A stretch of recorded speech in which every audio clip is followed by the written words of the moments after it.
Hi, POCSO ആക്ടിനെ പറ്റി നിങ്ങൾക്കറിയാമോ? 2012 Indian parliament പാസാക്കിയ ഒരു ആക്ടാണ് പോക്സോ ആക്ട് അഥവാ protection of children from sexual offences act 2012. കുട്ടികൾക്ക് നേരെയുണ്ടാകുന്ന ലൈംഗിക ചൂഷണങ്ങളിൽ നിന്നും അവരെ സംരക്ഷിച്ച് നിയമം നൽകുന്ന പരമാവധി ശിക്ഷ പ്രതിക്ക് നൽകി കുട്ടികളെ പുനരധിവസിപ്പിക്കുകയും കുട്ടികളെ സംരക്ഷിക്കുകയും ചെയ്യുക എന്ന ഉദ്ദേശത്തോടു കൂടിയാണ് പാർലമെന്റ് ഈ ആക്ട് പാസാക്കിയത്.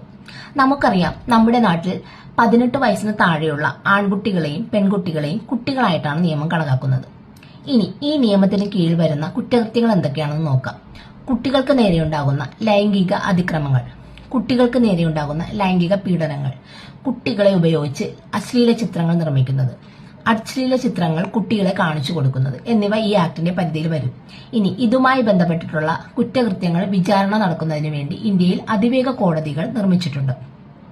അതിലേക്കായി ഗവൺമെന്റ് സമയാസമയങ്ങളിൽ സ്പെഷ്യൽ പബ്ലിക് പ്രോസിക്യൂട്ടർമാരെയും അപ്പോയിന്റ് ചെയ്യാറുണ്ട്.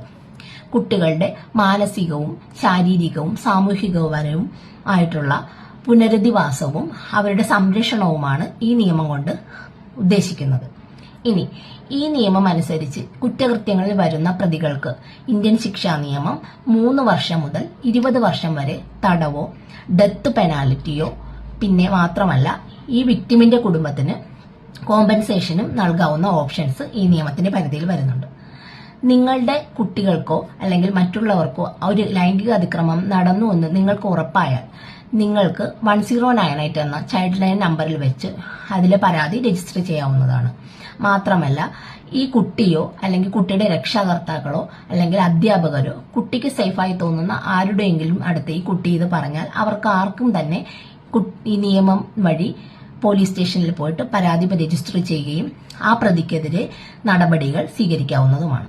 ഇത്രയുമാണ് പോക്സോ ആക്ടിനെ പറ്റി പറയുന്ന ബേസിക് ആയിട്ടുള്ള ചില കാര്യങ്ങൾ. നന്ദി, നമസ്കാരം.